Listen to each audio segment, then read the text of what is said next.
Hello, and welcome to Smiley's.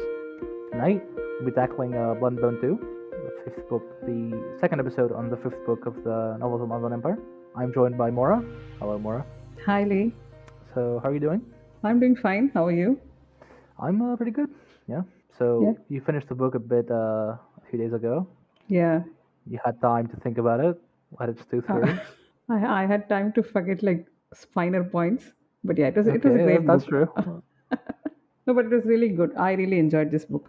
I think this one I like more than all the others, except maybe Really? no, they're all fine, but I did like Blood and Bone a little more. Mainly because of all the Eastern things and the whole setting. Yeah. The jungle Yeah, setting yeah, yeah. Mm-hmm. and the whole atmosphere of it. I thought Night Mm-hmm. of Knives had that kind of unrelenting atmosphere, but it's much better here, much more. Mm-hmm. I don't know, like was there any scene outside of Jakuruku in this whole book? I mean, there was the Azat house. That was Corel. So yeah, I think you wanted to say something about Bars and Skinner. Just finish it off, and then we'll move on. No, I don't have anything to say really. It's just Skinner is definitely the type of guy to revel, like, and Cal, which we'll get to later. The two of them are definitely the type of guys that will revel in taunting their opponent. So, there's the Skinner code of like, you look like Hood's own shit or something in Snowwheel there. Yeah. So, yeah, now we know why. No. I'm asking the whole shouting Skinner. That's Oh something you yeah, you. I'm not going to shout that now. In case you're wondering, I am not going to scream Skinner out of my lungs now. No. Oh, I was hoping for that. Oh no. Fine. So all right. So yeah. So Skinner is dead. That hardly registered. Will he like join the Brethren or whatever is he going to Uh, do? Shimmer does think about yeah. Shimmer does think that he'll join the Brethren if he decides to.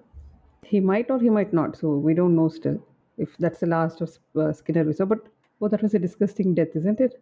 The whole armor turning It into is spiders. definitely. So I think quite a few people were disappointed. Well, I know Ro was disappointed by it because Because there's a lot of Rose's favorite Eivor is Skinner, isn't it? underlying things with Skinner. He's the king in chains. He is a disavowed. He's haunted by the Segula Second, and to go out in this manner, it can feel a bit, I don't know, underwhelming. I think Skinner's death is probably the most hands-on way to explain just how alien Erdata is, because, like, oh, I gave Yeah. you all these warnings. You literally told him once to come back, and then you killed him in the most vile way possible. And it didn't even register. It's like, oh yeah, he said he's not coming back. Oh well, I'll just take back my gift and kill him. She didn't even take back the gift. She just asked the gift to, She asked this. at his return. Yeah. Yeah. That's true. That is true.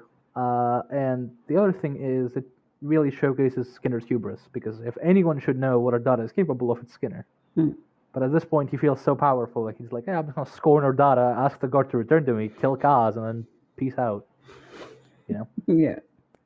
So Skinner died basically as he lived, trying to defy his commanders and his higher ups, which I Yeah. personally thought was pretty fitting, because, well, I don't like Skinner very much. I think it's obvious, but also he's very transcendental as a character. It's like he doesn't wait around, he doesn't brood, he doesn't wait for things. He's very active. He's very present, very there, and that, to a certain extent, gathers following. He has Jaginth, who is his lieutenant, who basically joined, I think, because Shimmer didn't. He has Yeah. Mara, Yeah. Spettel, Red, the boy, and he himself goes out to do things. He doesn't have others do things for him. He's the one that dealt with, like, what is his name? The automaton from earlier. No, not Hanu. The Mekros automaton that you found with the piece inside it. No, nothing. Never mind. Oh From God. like chapter 5 or something. Anyway, it doesn't matter. The point is, like, he takes care of things himself. He's the one that goes to take the piece from Corel. He's the one that, like, kills people. He kills the priest, for instance. He actively deals with problems. To the extent that I said he keeps earlier, breaking yeah, his sword. No, he yeah, keeps that is true. fighting. Yeah, Yeah. it's a recurrent theme that, like, no one wants to give him a sword because he He's going broke to. Black's sword. Yeah, so I brought this up last time that we should probably contrast this behavior with Kaz, Yeah. who is Yeah. very reluctant, very sad, very passive. He clearly knows things. He knows more than he's letting on. He understands a lot of things, which is probably why he's acting the way he is. But to the guard, it just looks like he's abandoned them. They are a mercenary company that doesn't take contracts anymore. They're Shimmer thinks about this at the end, where like they're a mercenary company that doesn't take money. They have no manpower left because they don't take contracts or recruit people. They have sworn eternal opposition against the Malazans, and then they don't bother to oppose the Malazans. And that is the underlying reason for why Skinner's argument works when he says that I'm going to keep fighting. I'm going to take the guard. I want you to step aside. I will take the guard, and then I will lead them to fulfill our vow. So there's something there, and how one can be endeared to Skinner in a way shows that this contrast is very stark. Because if you want someone to be competent, Kaz isn't the most competent person alive. And we've been told he is really competent. He won a lot of battles.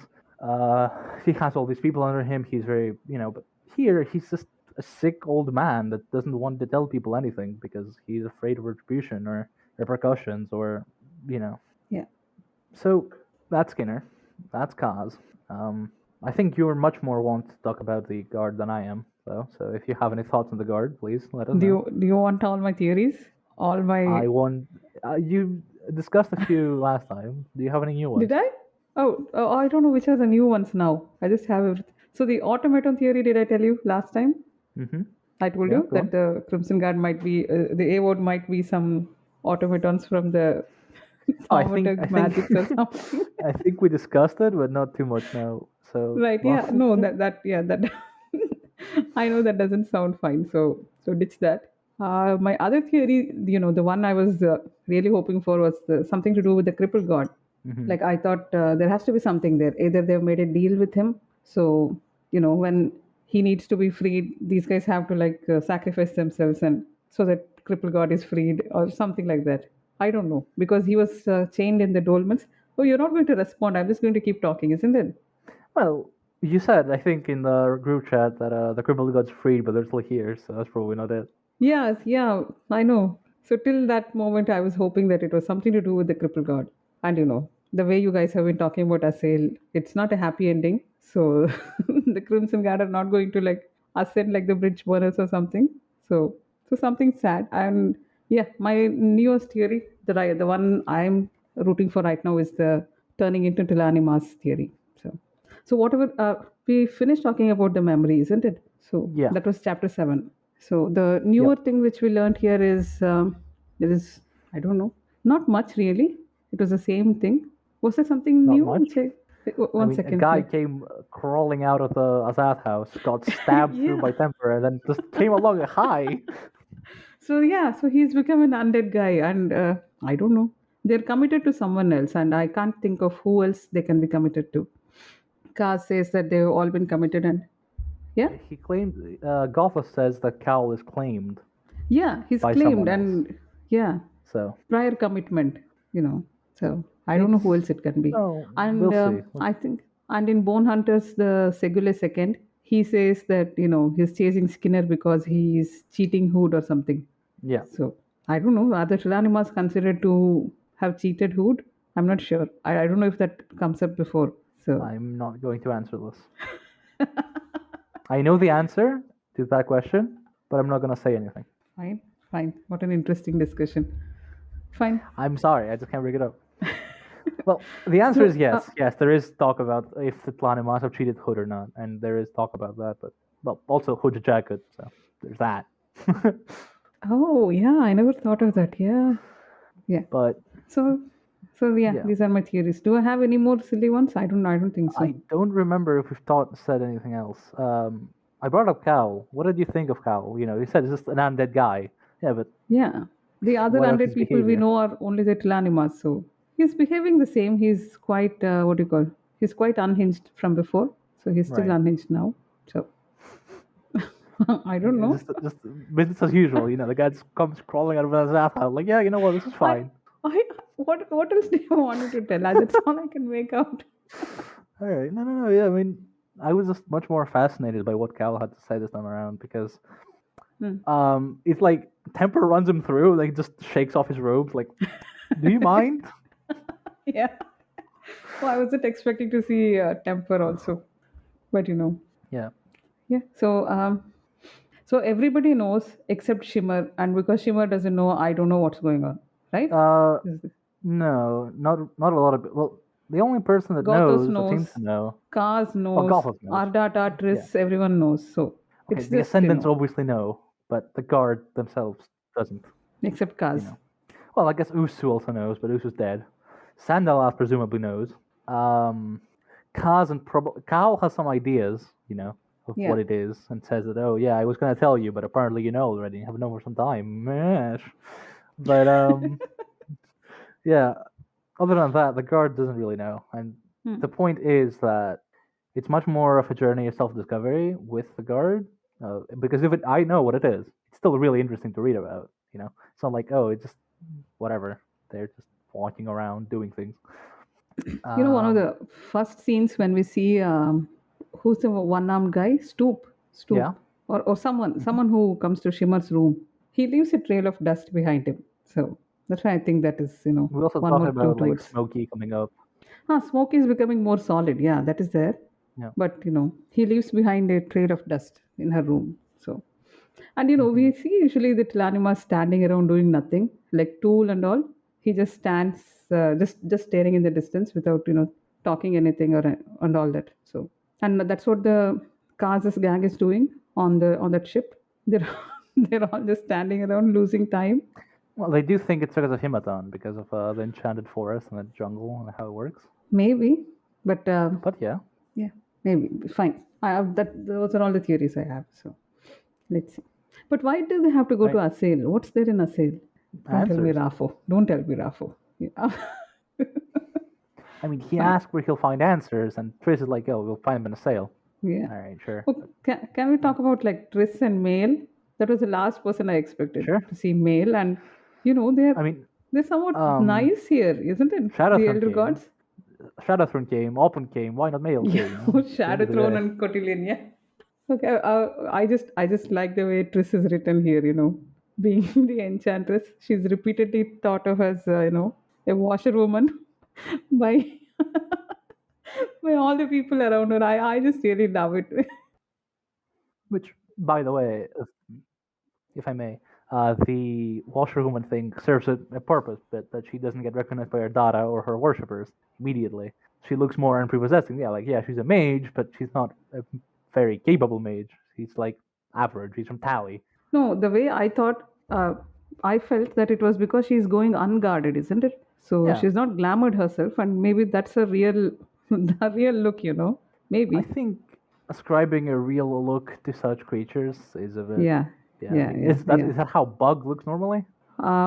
Yeah, he comes with his rope belt and all that. So he comes with a bug look. It's a very I mean, obvious. yeah, he does, but is that how Mail looks normally? We don't know, Yeah, and he I doesn't. think Yeah. those questions are a And bit moot. you have a Oh yeah, image that male is like six pack hunk with the blue skin or something, it's isn't it? in like yeah, No, it's Midnight Tides in the prologue of Midnight Tides when he goes to meet Gothos. It's like he's he's like a blonde. dumpy, obese guy with Oh, with blue skin. That's the way I thought. He's a short, round at guy. the end at the end of the day, Mail is also the god of 1,000 names, one of 1,000 faces. Thousand, yeah. So maybe he has 1,000 body types. Yeah, Yeah, why not? yeah, yeah. Why not? If So Kral he is can be a very woman, why can't Mail be a dump truck? what? Like if Kral can be a woman, why not Mail? Why couldn't Mail be buff? Yeah, that at least makes sense. Why would you want him to be a dump truck of all, of all the things? Okay, this Well, is way off topic. yeah, Please maybe come he's back. he's built like a brick or a closet or something. I don't know. Right. Yeah. Why not? So we are Anyways, talking about male and Tris, discussing something about how to save humanity and all that. So that is a nice. I don't know. It was a very moving scene which I did not expect. So right. What else? Do you want to explain to me everything about the Osir caloric thing at the end? so Osric is obviously very interested in outside knowledge and intelligence, and he has been granted passage into the Azath, right? And to that end, he visits Shadowthrone, presumably to ask for like I don't know directions or whatever. And Shadowthrone's like, I don't know, you tell me. And like, yeah, okay, fuck you too then. And then he just leaves and goes to the Dead House. Um, in the Dead House awaits Gothos, and Gothos we discussed Gothos a lot in the previous episode. he is there to act as a prick, right? Yeah. And he's there to prick Gothos. Not, he's there to prick Osirk into, well, realization, recognition of to understand what he must do, because Osirk himself thinks that if there's one thing that the Jackal has made clear is that he can leave whenever he wants. He's not forced to stay here. He's staying here of his own accord because he needs something. And they banter a lot, and it's basically a battle of will and pride, which will give first. Will Osirk's will to stay here and actually look for what his prize is falter before his pride falls. And as time goes on, Cal escapes, and they talk about it a little bit. There's a Nacht who like strokes his chin wisely and thinks and like And sleeps around. sleeps on the table. Yeah. And Gothos is like, yeah, well, just doesn't even talk, just looks at him funny, just sidelong. That Osric slowly starts to realize that to reminisce about the past. Stops thinking about what his predicament is now. Stops thinking about what's going on, and starts thinking about how to act in the future and in the past. He thinks about Lorik, and when we saw Lorik get lost in the raccoon has a chains, for instance, how he had to go and rescue him, and how he felt resentment and like, look at this idiot. I had to go save him, which took away from my, how important my stuff I have to do is. We know Jayashul, who's another daughter of Osirk, who he doesn't even think about. And through his recollection, he thinks about how he handled Thurlan and how he essentially worked his way into sealing off Thurlan from future use so that the Leosin inside may be protected, I suppose. And then eventually he reaches a conclusion that he is being asked to relinquish control. And Gothos counters this two ways. One, he says that even to him it's obvious that you're not being asked to do anything. You can literally go, the door's right there, stop. You're not thinking straight. And then he also says that you cannot expect me to relinquish all control. And then Gothos responds very, silkily. His voice is very silky. How can you relinquish that which you never had? Which you never possessed? That's when it dawns on us, like, oh shit, oh hang on, this is bad. And basically after that exchange, it starts dawning on him, like, oh yeah, maybe keeping Thurlan sealed off forever isn't good. I'm supposed to be like, and Amanda was there for his people. What did I do? I just fucked off and didn't do anything about it.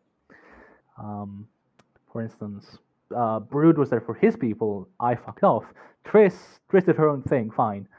And so he reaches the conclusion: I need to be there for my son, for my family, for Lorik, for Dragashul, for whomever. I need to be there for my people. And then he starts feeling something, a perturbation, a disturbance, because the presence of the visitor already in and of itself is very strong and fucks with things. But he starts to feel a sort of disturbance in Thurlan, something that touches upon Thurlan, and then it dawns on him at Ofk. And the last scene we see of Osirk is him thinking that no, they must not. Now, it's not clear who they are or what they must not do. My working theory when I first read the book was that he went to seal off Thurlan from use from like Cadagar and Apparel Forge and Lightfall, so they could not use Thurlan to assault the Andy and Kirkanos. But this is not the case, I realized, and this because, well, that's never brought up in the Crippled God, because Yedan soloed everybody. And also, they don't really use Thurlan to begin with. Mm-hmm. So I noticed in this read that you may recall that where the Thaumaturg ritual takes place is in the Temple of Light. Yeah, yeah. And they are using as their Oh, they're using the altar of light of the High Temple to call down the visitor. right, yeah. And Saying walks in and does her whole thing, but it's a Cirque that notices that, oh, they're touching Thurlan, they're using Thurlan to do some bad shit, I need to leave pronto. And the next time we find him is with Lorik and Smite in an area with covered in ash. Yeah. And ostensibly, what Osric did is ward off the visitor's advance, and he got struck by it, which is why the destruction was not so widespread, which is arguably saving the Jakuruku at least. Kallor. Right? Okay, yeah. And also saving Kallor, yeah, incidentally. Poor bastard. But yeah. And Lorik takes him to Thurlan so he can be there for his people as he wished. And so it's through this essentially torment of his character that Esslemont finally makes through a Vossar's arc, which I think is very interesting because Anamander had this whole thing of okay, he was there as a leader of his people. He sacrificed himself to bring Mother Dark back, and now his people are ready to move on. The problem is the Leosan don't have anyone anymore because Khadgar, who led a big part of the Leosan, people, is dead along with all his Leosan Kurkanas. So at present, save for Lorik or Oscar's kin or brethren or not brethren, beget, they have nobody. They're in a sealed warren with no possibility to get out, with no one. And so through endless pricking, Gothos eventually gets Osirk to realize that I need to be there for these people. And I think one of the reasons people don't like this arc is because it's very vague and oblique. It's like, who the fuck are they that they must not? Where is Lorik and Spite going? Where are these guys going? What happened to Osirk at the end? What was the whole point? Well, the whole point was to bring Osirk's arc to an end of Kurkanas, where he's a bit of a dipshit, the Book of the Fallen, where he's very much so a dipshit, and here, where he, even in like Return of the Crimson Guard, the prologue, where something blew up and like Draconis comes along and starts talking shit about Rake, to Stonewielder with his like beget, like Jaisu and Lorik and the Chaos Warren. It had to be brought to a close because Anamandra's story was over, so Osirk needed something similar. And this is not similar, but Osirk isn't the type of guy to make some big, grand gesture to Father Light or his very own people. In a way, what he did is very thankless at the end, because, yeah, sure, they must not, but who knows what he did, save for, like, Lorik and Smite and Gothos. Yeah. For once, Osirk did the right thing without expecting any reciprocity. Finally, goddammit! That's my take on the Osirk Gothos storyline. Yeah, that makes sense because even I thought it was something to do with Lightfall because it was all happening at the same time, isn't it? Yeah. So now that you explain, that makes a lot of sense. So that room which they go at the end, isn't it the same thing we see in Return of the Crimson Guard? There is some tower. I do not remember. Oh, you did not read it recently. Yeah. Yeah, it's There's a room where Skinner tower. Yeah. It's a jagged-built tower in the border of Thurlan. So I think this ties into Gorkanos more than it does, but I don't know. Maybe where that is. It's the same thing. There is there's a beam of light splitting the room and all that. So it sounded exactly the same. So that's fine. So that was Osirk. Thank you. What else do we have? Mercanvaro? Yeah, sure. Mercanvaro. What did you think of Merc? Merc is fun. I did not expect Merc would have an arc and all, because most of the time the Marines, they started, the army guys, they're nearly the same throughout, isn't it? They just go through adventures and then everyone is fine or some of them die. But Merc sort of, I really liked all the Merc and Sar in the jungle because Sar has all this, he starts mingling with the jungle. He has all this, he applies dirt on him. He protects himself from bug bites and stuff like that. And then it takes time for Merc to come around and, so initially he used to, he used to like gag at food like ants and all, like crushed up ants and grubs and things like that. But then, he embraces it tastes like nuts. They taste like nuts. Yeah. So I think that's a really interesting exploration of, Sour being this overall more interesting fellow, this guy that isn't too bright. He's, he has street smarts. He's adaptable, and he's the first person to dump the whole charade of civilization and stuff and adopt this sort of. He paints his face and all that. Yeah, it works. Adapt what the natives are doing because these people have lived here since time immemorial. As like a spirit puts it, which, by the way, roll credits. This land is their blood and bones, and they will return to it. This land, they live on this land for generations. They know how it works. They know the maladies. They know the remedies. They know like diseases, food, everything that you need to know. Why are we like spurning them? Why are we snubbing them? Why are we trying to uphold a thin veneer of civilization when it's going to, this ties much more into Golan than it does to Merc and Sour. But Like, why are we No, yeah, trying that was a so nice desperately contrast, to isn't it? hang Like, on to this? Yeah. yeah, yeah. No, And it shows that the only person that believes Sour basically immediately is Houston. yeah, he Who's has a like, there's a flat. scene with Houston, like, yeah, but I wonder what he gave me this thing. And because Houston has seen these things before, because he's Yeah. been on a campaign for so long, it's like, No, I'm not I going think to Yusin question my just mages. my mage exactly. Yeah, Yusin just trust his mage. Yeah. No, in one way, the way this Merc and Sar were interacting, to me it felt like something which Cam might have drawn from his real life. Because Absolutely. Yeah. yeah, isn't it? Like he has to be stuck in these jungles for who knows how long, and at some point they had to have gone through this whole thing, isn't it? Like instead of applying bug sprays, and I don't know how much can you take care of yourself inside a jungle. They have to embrace some of the things people there follow, isn't it? So that and Merc with Celeste, what do you call? Yep. That Celeste. was that was so nice. That was Celeste such is a like one of my favorite bits of Blood and Bone are these found family relationships. You have Nurse and exactly. That's Celeste. what I was You trying to have tell you Ina and last Lek. time. It's like it's great. It's really nice. Yeah, yeah. The whole thing is about the type of family you take on. Like you don't give up on family, isn't it? Everything with saying and Yeah, even there's saying Osir, there's even Shimmer, even and Shimmer. Oster. Yeah, Yeah. Shimmer thinks about this So how they're like a tribe now.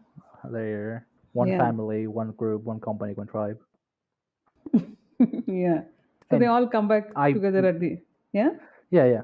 I I know may they. have a soft spot for both Shimmer, but for Shimmer and Ina, I think I didn't Oh bring this up God. last time because we didn't do much. But I love that. I love the whole, because we've seen this thing play out in Robes of the Throne, where they overcome their, their origins and how they build the thing. But Ina hasn't been through that. Ina is just as much a Segule as everyone else was beforehand. And now through the tribulation, through losing her arm, through essentially losing her identity as a Segula, she learns to adapt. She learns to be something more. She thinks that, like, in my society, we used to castigate these people, to cast them aside because they're maimed, they're ill. Sickness. Where's the fair in that? How is that fair? It's through no Yeah. fault of their own. And now I have this woman with me, this wonderful child that was just born like this. Why should I cast her aside? No. Anyone that dares hurt her, I am going to kill them. Yes, And then she yes, thinks, yeah, and that's much more like it. That's proper Segula thinking. I fucking love that. It's great. More of this, yeah, please. yeah, yes. So again, that ties into the whole found family theme, isn't it? Yeah, yeah. And also, so many sisters all around, spite and envy. You would know more. Yeah. Oh, oh. Oh, but I had one doubt about the scene where Spite escapes from the dolmens. She comes out as Hmm. a dragon form, isn't it? But the way Yep. the text is written, it's like one dragon escapes and then this naked woman walks out of the dolmens. That's the way I read it. So I was wondering who is the I mean, she because probably veered back, right? Because the guy that's watching it doesn't actually know what a dragon is. is that what happened? Maybe fine. Because Because I the thought guy that thinks was it's like a naga from his family stories, and then a woman yeah, comes out. Oh, nice. But yeah, he probably doesn't know what a Soldagen is because maybe yeah, yeah. So fine, yeah. So that was the same one. So that was Spite, and her whole goal is that that envy should not see, envy should not find her out or yeah. something. She wants to grab the piece from the crippled god and then go Yeah. kill Envy with it. Yes. Great, Yeah. excellent. So He brought up Celeste. right. We didn't talk about her enough because Celeste is very very interesting. Yeah. So it was Hematan at the end. That's the one she wanted to have a union with. It was not Ardata. So Yep, that was interesting. which ties into one thing I wanted to say last episode, but I didn't. Is I did mention that Himatan is very oppressive. Himatan is Yeah. very antagonistic. Himatan feels like the primary antagonist of the story, and that's because apparently it is. Because Yeah. Celeste says like the Yeah. jungle is aware, trying to work for its own survival. It's Yeah. written so much like a character antagonist that it literally becomes one at the end. It's Do you know yes, what that yes. reminds me of? The whole acting as a self-contained system. I have told you this before. Oh, it's from Rejoice, In right? yeah, You Rejoice. mentioned Yeah. Rejoice. Yeah. So, they have this must be a bigger concept, isn't it? Like a place behaving like an organism, sustaining itself and all that. And Hmm. there is at one point they actually talk about Himatan as being a trap. It's just a well laid out trap. I believe that was Golan. because once they cross Yeah. the river, they're all infested with the worms, and then there's no turning back, and there's no going Yeah. forward. They're just trapped. So right. So do you have something more about Celeste?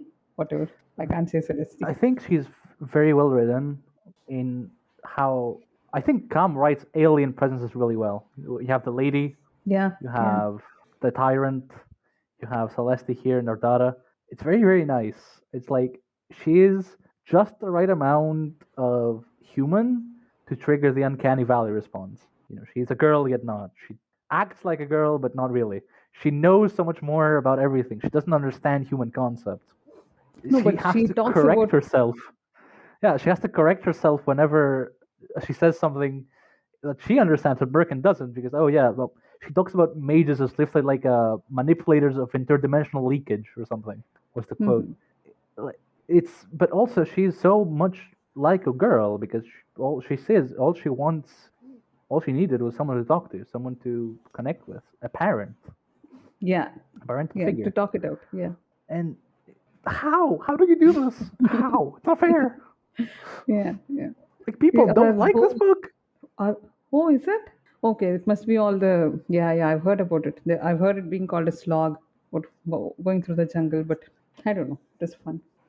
And her whole speech about identity, you are not your Yeah, identity, and all that. yeah, Yeah, I yeah. really liked that. You're Yeah, that was nice. yeah, you're just a thin thing occupying a sense of awareness. Oh, you speak of consciousness. Well, call it what you will. I don't know. I call it a completely different thing, but to you, it's Yeah, probably sounds like consciousness.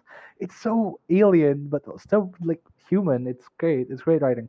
yeah, yeah. Those are nice. The treetop talks between Yeah. Merkin and Celeste, right?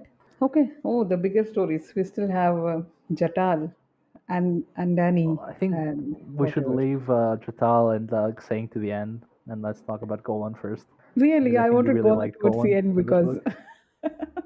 yeah, Golan and Thorn are like Oh my yeah, okay, favorite fair. duo Yeah, that's now. fair. That's fair. No, that's okay. So right, each time. So you know what this the whole thing adds context to all the epigraphs we see about we did this and we did that and we saw all the locals being so naive and stuff like that, and then you realize that it's all being written by some idiot like like Thorn. Well, it has nothing to do with reality, isn't it? And even there is a scene where the guy, the mariner guy or something, they meet this who's been writing books about being shipwrecked for 10 years at Jakuruku or Yeah. something. Yeah, so his book has a lot of the epigraphs are from his books, and Mm-hmm. then there is one epigraph in which they meet him.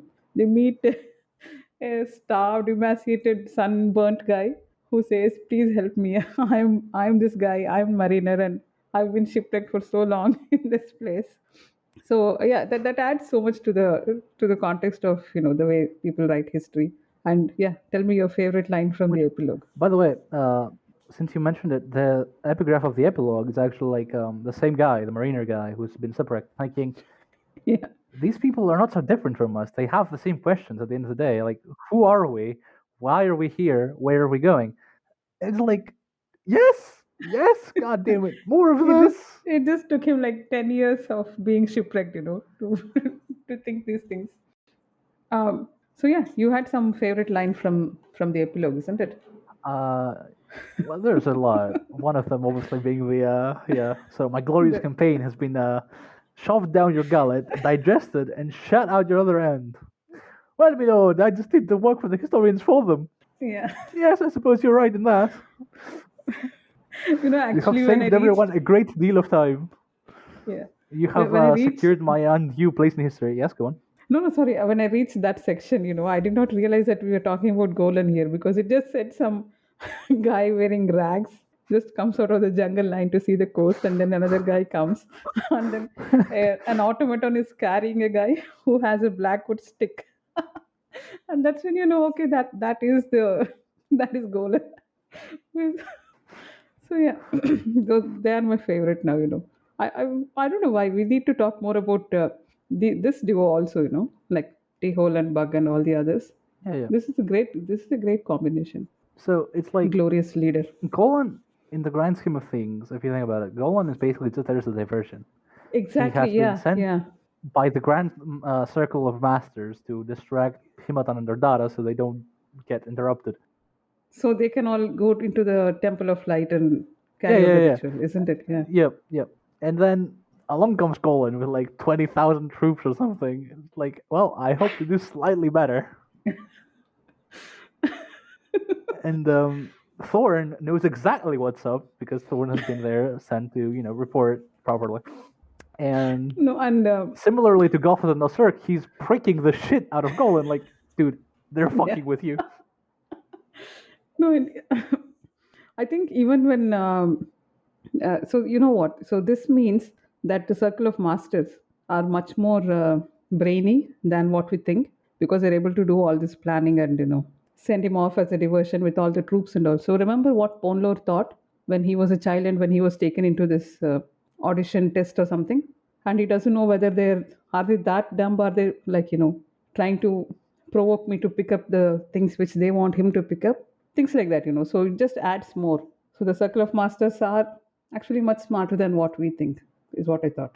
To be fair, yeah, they've dedicated their entire existence to understanding the mind and stuff. So they're not dumb. They're just very, in a way, short-sighted, and another very full of hubris. Yeah, yeah. But they're not stupid per se. But what was the deal with all this? What the deal was with?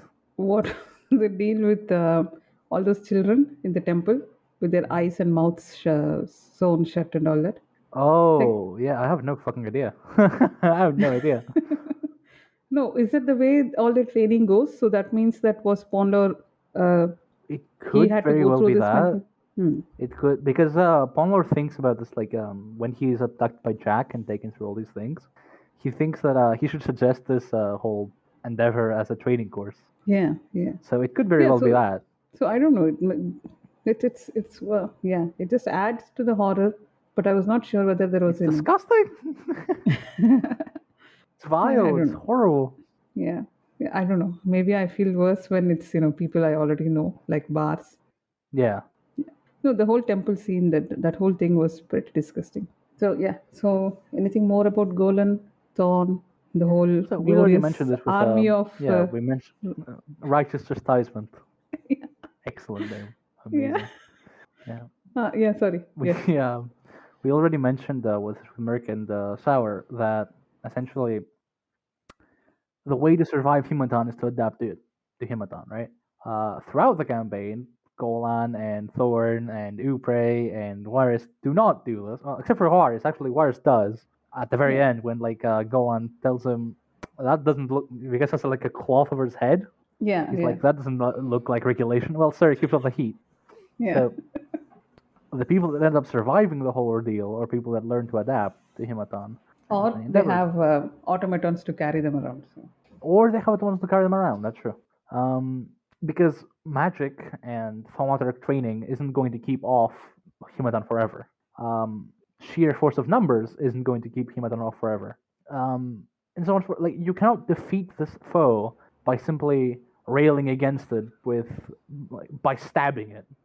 There is an anecdote / myth from ancient Greece where Xerxes, which was a Persian king, had the Sea of Bosporus, which is the dividing sea between Asia Minor and the Balkans, flogged with sticks. So to appease Poseidon, because because in Persian thing he was a god king, and I'm going to do battle against Poseidon by beating the sea into submission, so it stops being, it's the similar thing where it shows a certain symbols of hubris, of thinking they can simply walk through it and persevere because their civilization, their ways are just that much more superior. And they aren't, because Himatan doesn't give a shit about what you and your ways think. It's ruthless. It's vicious. And at the end, I think at the very end, is when Golan figures all of this out. But at that point, it's a bit, worthless. But I'm not going through that jungle again. I'm going around, and I am now going to adapt to whatever the coast demands. And Thorn, of course, has to top it off with a scathing remark about how he doesn't allow his army any rest, and now he is going to glorious battle against the Northern Wastes or some stuff. It's they have conquered the jungle, and now they're going to conquer the north. Yeah. There's even a part where he says something like, the glorious leader is going to lead the army, even if the soldiers have to be carried to battle. Yeah, yeah, yeah. So yeah, so Thorn is fun. We need more Golan and Thorn type of duos. And yeah, Seriously. if you look at it holistically from like a plot perspective, Golan and Thorn don't really interact with anyone else. Yeah. And So they're still that's really good because it's excellent thematic exploration. That's the point, that yeah. they're No, interacting it with adds Himaton to the because whole. Himaton's the enemy here. It Exactly. adds the Yeah. Yeah. atmosphere. It adds the Yeah. theme. And it's great writing, for fuck's sake. Why do people not like this book? I'll never understand this. It must be all those sailing on the river thing with Shimmer. Yeah, yeah, yeah. I mean, It's just I think because I also was is the so point. Yeah, curious about what's going on there. So if you're not that is curious about true. it, it can be a bit sloggy, isn't it? I mean, it's like Yeah, the yeah. ship has rotted and it's still still moving and all that. So those Hmm. the Drek worms, those are fun. They cover the entire river or something, isn't it? Maybe. So I was not sure if it is the same worm which attacked both the gangs, or was it like a different worm somewhere else. So that's what I wrote in my notes. Maybe it's the same worm. Who knows? What So is yeah. that way? Um, What worm? Wait, hang on. the Drek worm within the river, Rutana Yeah. goes and kills it. Yes. No?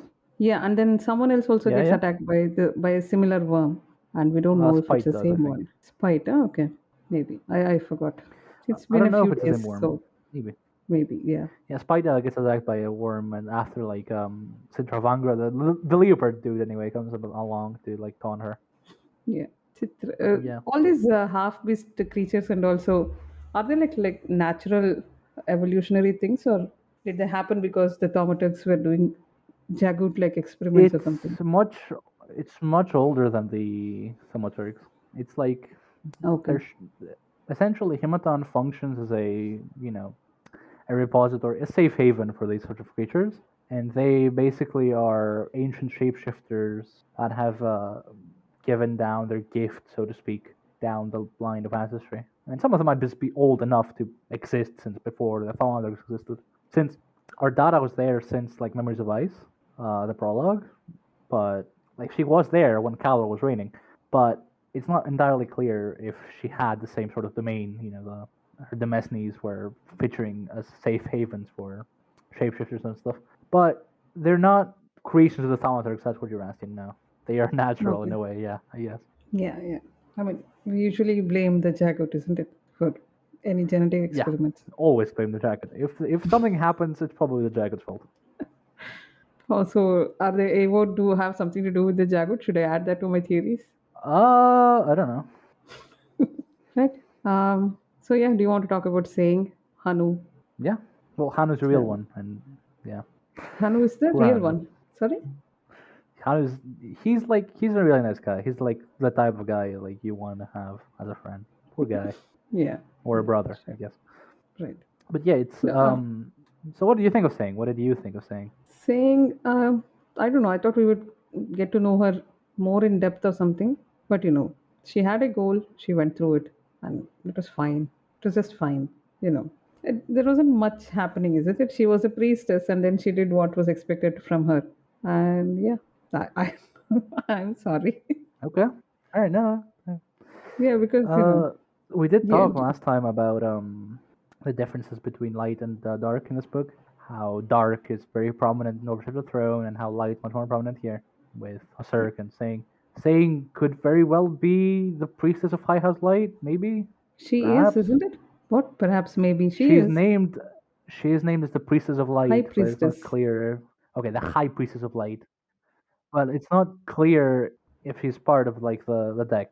That's what I mean. Fine, right? Yeah, Maybe she is. I don't know. I didn't ask. she We can is. ask Yeah, Cavern. so, I Fine. hope we can. I really hope we can. Anyway, and saying also in Bone Lore to an extent also feature and essentially as a exploration and the world building tool of Jacurugu, because you have the Nocta, the ghost of Jacurugu, the drowned. That was depressing. Who?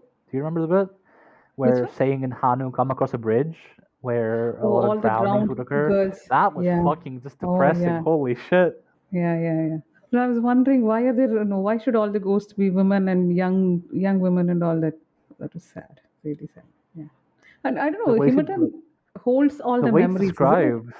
Yeah. In a way, it's yeah.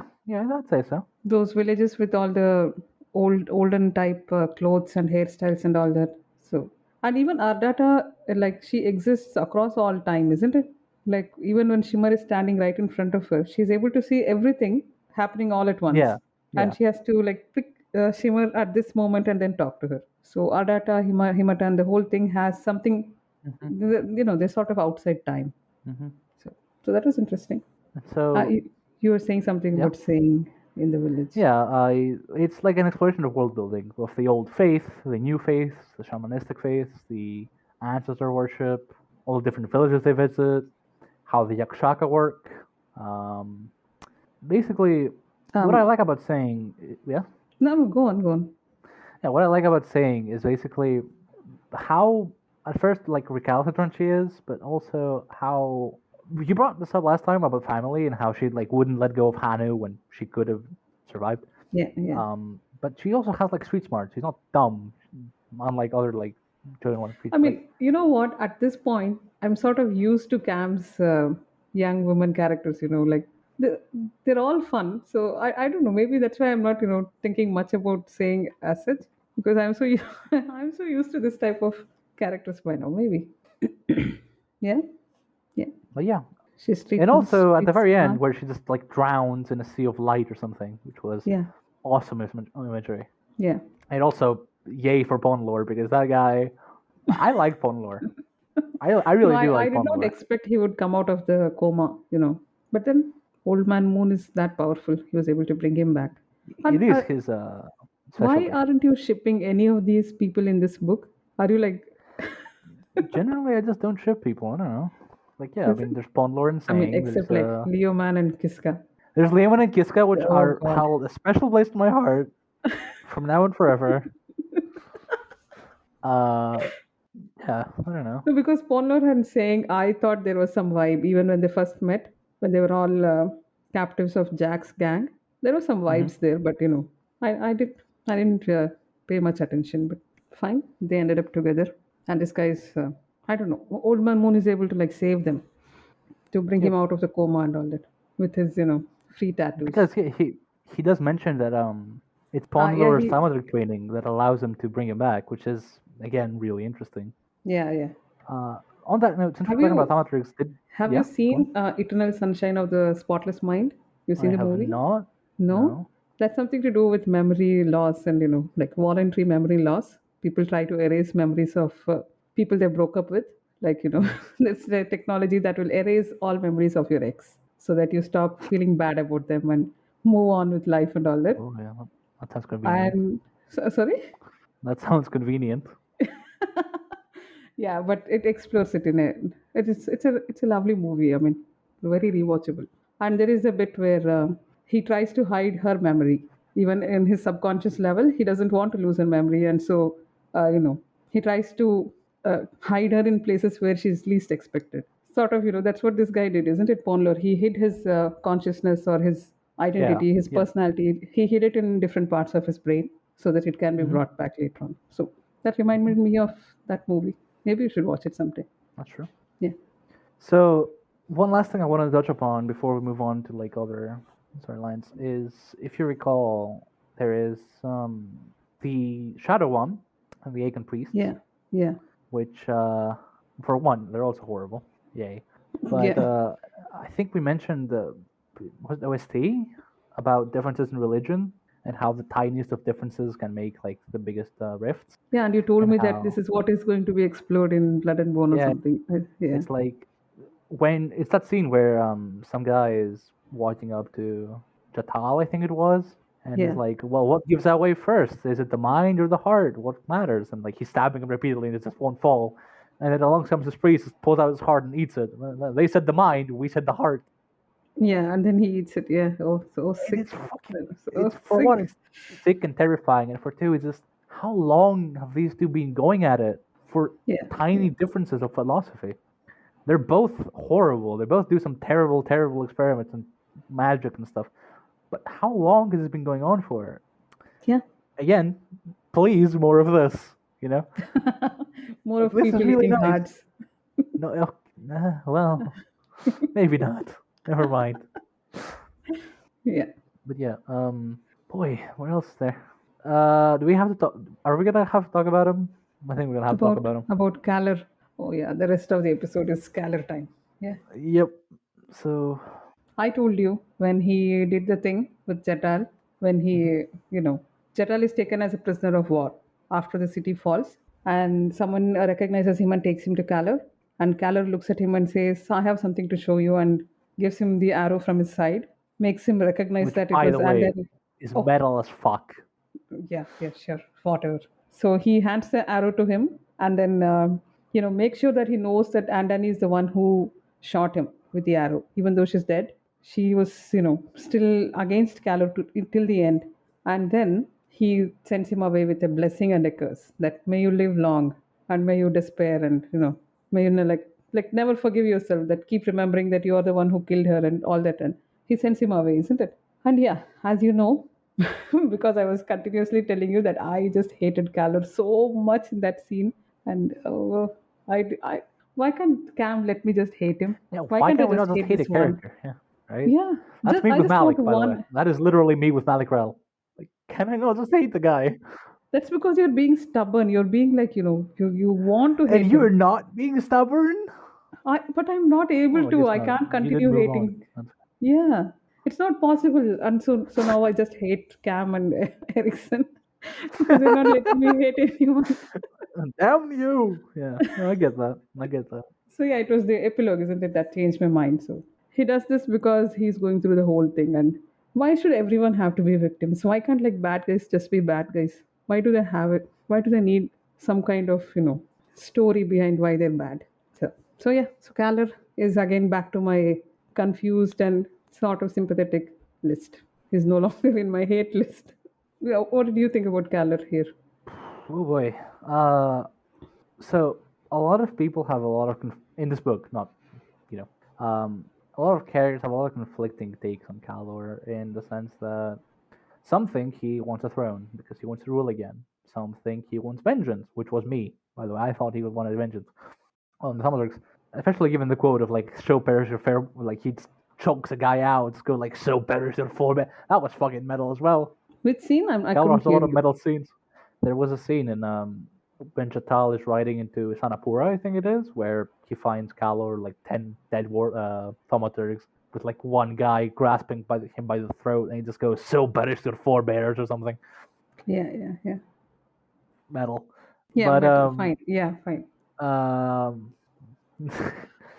so it turns out the reason Kallor is here is because the guy wants to die, Yeah. and because the guy wants to die in his own way. And I only learned this today because I missed it the first time around and no one brought it up. And that is fucking heartbreaking. Like, what? Like he is. That's why he's in Really? Jakuroku, isn't it? He's provoking them to bring down the visitor, and but Yep. yeah, and Yep. how dumb must these guys be that they keep missing him? What? Oh God. We talked about how they didn't miss him and it's like a Cirque actually Uh, blocking them. But maybe, yeah. but still, I mean, It's funnier they if you just think they don't have missed. Yeah. luck. I mean, he's like standing in the on X wherever they have marked that this is a place we're Yeah. going to target him, and they still miss him. I'm waiting, damn you. Yeah. So Which the other thing is I want to talk about is well, obviously the thaumaturgs are fucking horrible. Surprise. And there's a lot of his subjects that are very, you know, if you recall, like saying and Pondlor go through this where they just see ghosts that they're are praising choosing. Kallor, Hmm. and it's like praised be to his name, may he live forever, may he reign forever, and stuff. And at some point, when the firestorm begins, we see the aftermath of that, where the few people that have survived, the few villagers commit ritual suicide because they cannot bear the fact that Kallor's gone. Yeah. And we Yeah. see like the old man who had to prepare it through Pondlore. The old man had to prepare the poison, like how broken he is, how horrified he is, how like he can't comprehend why. Yeah. Yeah. Why? Why did he take him away from us? And then Pawnlore basically figures out by the time he gets to Surin, who is a master, like, you guys killed him. You took him away because he was constraining you. But then, so all this, as usual, it makes us rethink about the Memories of Ice prologue. Like, Yeah. It does, and this book definitely takes a very staunch Kallor didn't actually do it approach. Yeah. But But even the setting that third aside, Karkanas. Yeah. yeah, I even was if you just set saying this that. aside, yeah, Yeah, go on, please. you were Sorry. just saying, please, you were just saying I was that, just yes, saying that, Kallor's story will be dealt with in the next Karkana's book. So maybe there is some more right, context. Maybe we can start hating him there. Yeah. maybe. Fingers crossed. Yeah. I certainly hope so that in the fourth Path of Ascendancy book, I can hate Malik again, but I somehow doubt this. Oh, Anyway, so just let's be clear again. So right now you don't hate Malik. not that much. Fine. Yeah. That's as far as I'm going to That's say. that's all Back I'm to going to Kallor. ask you. We can keep going. Back to Kallor. So, uh, there's so for one, Kallor. There's a lot of talk about how Kallor never learns, but evidently, Kallor has studied the thaumaturgs. He knows how they work. He knows how their cities work. He knows how the layout of their cities works, and he knows how best to make use of the Dwami cavalry and foot soldiers to the best of his ability. He knows how to lay sieges. He knows how the complexes work. He knows how to use mages. He learns a lot of things about Jakuruku before he goes there to lay a campaign. So it's clearly not the literal meaning of Kallor never learns in the literal sense. It's more so that he doesn't learn how to overcome everything. But even that, I have to disagree No, because I if don't you I don't recall agree in with the that. Crippled God, yeah, Yeah, sorry. what do you not agree with? That Kallor never learns. I don't think that's right because Yeah, it's definitely. I more like think he's it's just like doomed very to. dismissive. Hmm. It's very dismissive of him by people that don't want to understand him. Like Brood dismisses him outright because but you're a dumbass. I keep you around because you're fun and useful, but No, in this book, this you know, comes up because of Skarza, who thinks the same thing about him. yeah, After he kills yeah. Jetal, and Jetal wanted to die. At least he had the heart to, give him what he wants, which nobody is able to give Kallor, isn't it? That was extremely heartbreaking because, given the chance, this is what Kallor would have opted, and even if it hurt him, he still did it, isn't it? Like he did it out of, in his way, it was a good thing what he did, He right? respects Jatal for having the balls to do it. He even says so. Like he salutes him before he kills him. He salutes him. He pulls out his sword and salute because Jatal claims what Kallor has never been able to have. So to expand on this a I bit, mean, at there are yeah. sorry, Go at one level, yeah, it's not like, the guy is still in mourning and, it's not fair to just accept him at face value and say, fine, you want to die here, let me help you die. At one level, that's not the correct way to handle it. But, after living around for so long and seeing all these things happen over and over again, what else do you expect Kallor to do?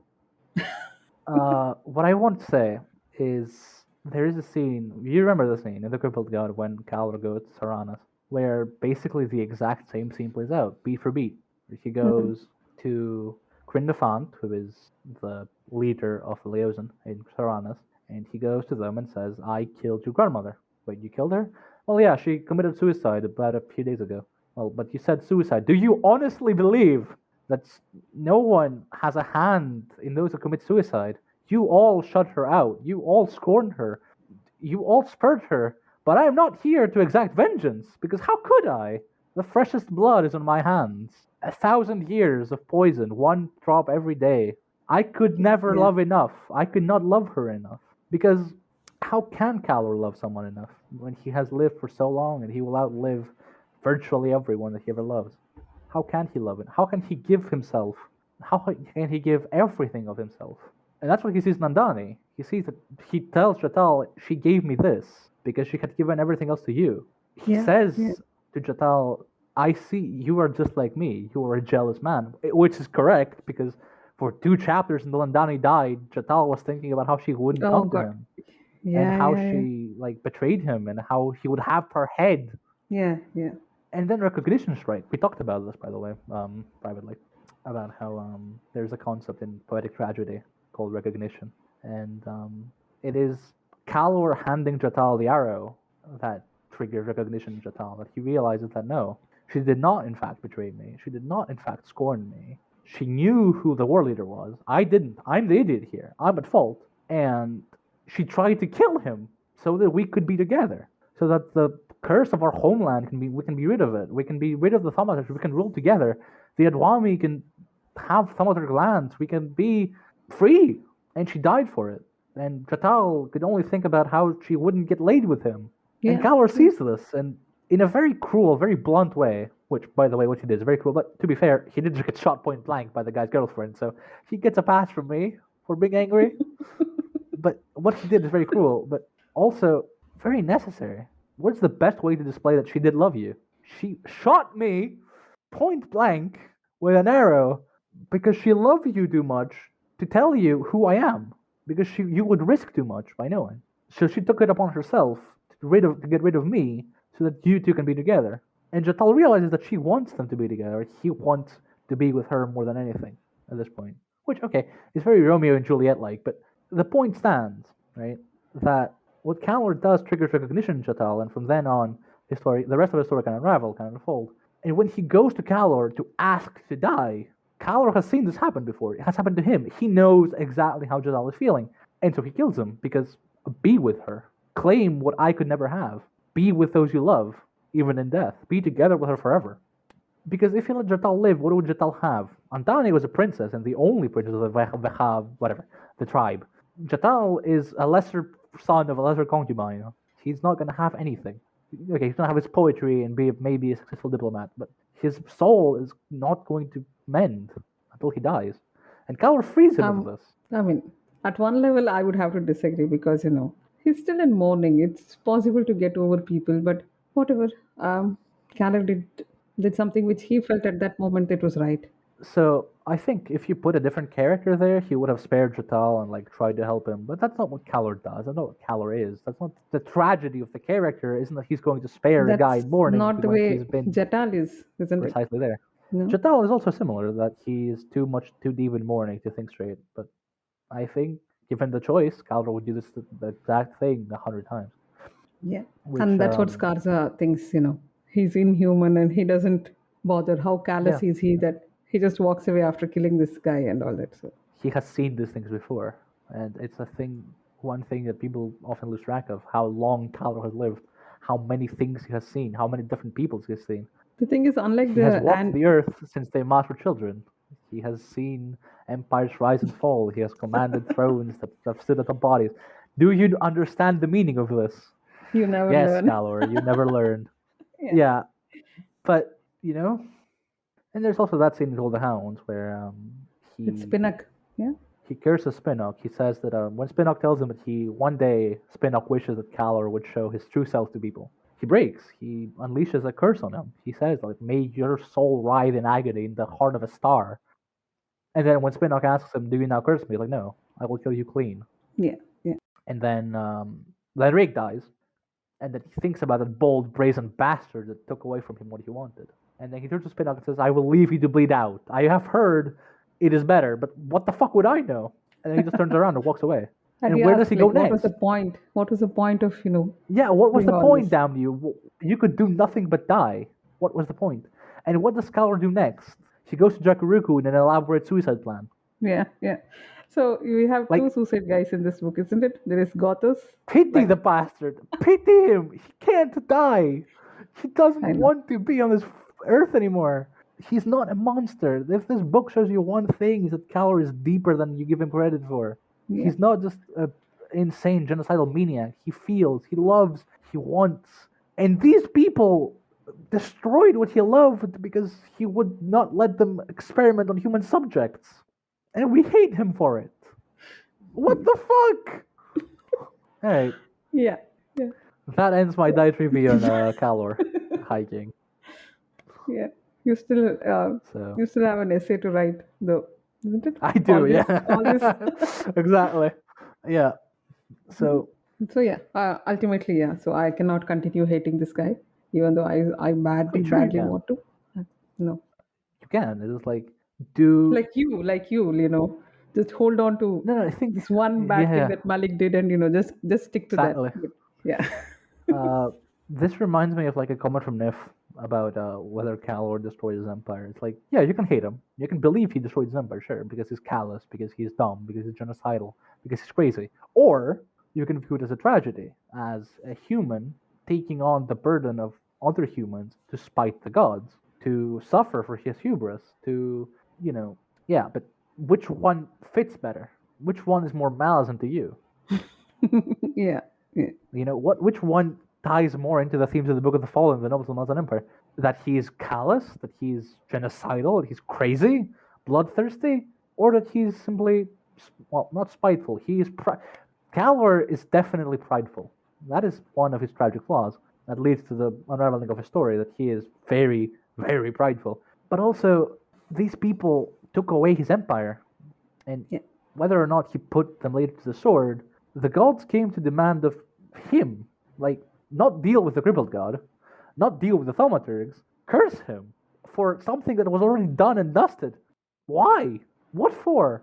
Actually, why does Kaminsud hate Kallor? Why was that scene added in Memories of Ice? Is it because like he was the cause for the whole fall to happen? But I think it's more so that it's the only widely available myth that Kaminsud had access to. Oh, okay. Yeah. Rather than because when you're writhing in agony about 20 meters that way, you don't really think about what the gods themselves are saying. Which theory do you subscribe to? Do you think that Kaminsud, learned all the details during his time chained here in Wu and then went and wrote the book, or do you think he came back and then got collected all the stories? Which theory do you like? I think it's definitely both, because he couldn't have known some of the things that he did. Yeah. And for instance, he couldn't have had like Krupp's narration from Build the Hounds if he did. So. Yeah. No, even I feel that he should have come back. Yeah. Right. But even after he comes back, Kallor is still like wandering around, so he couldn't have known. But anyway. Is there anything more? Do we? I don't think there is. No, I think. When someone meets Ina, he calls her. I think Mael. He calls her Segula Gistari or something. Any idea what's that? What does it mean? Gistari is the top 1,000 Segulae. Oh, that, yeah. Oh, there's the Eldri, which is the top 10, and the Agari, which is the top 100. Yeah, so she's one of the 1,000, right? Yep. Oh, do you realize that thing with the I think Shimmer talks about their swords, how they manufacture their swords, and adding charcoal to the, when they forge the iron swords, if they add charcoal, they get a higher quality of metal. Do you? Mm-hmm. Yes, with your background, you should be able to tell me what's that. With charcoal added with steel, with iron, it's like steel. It's just a different type of steel. It's a steel, yeah, just steel. That's all. Depending on the amount of carbon added to the iron, it's the different kind of steel. Yeah. Yeah, but it's quite imperfect with those people. So did you like the way Andani was written? Her whole character. Yeah, honestly, yes. You did? Because at some point, I was not very. I think the reason people don't quite like her is because we view her through Jatal's POV, and Jatal is stupid as fuck, and he also doesn't understand a lot of the things that Andani does. No, not about the later parts. Those were good. When she starts being this double agent thing with Kallor and all that. No, not those parts. Just the other, I don't know, it was a bit flat to me. Her whole death scene also didn't, it didn't bother me that much. The death scene wasn't supposed to.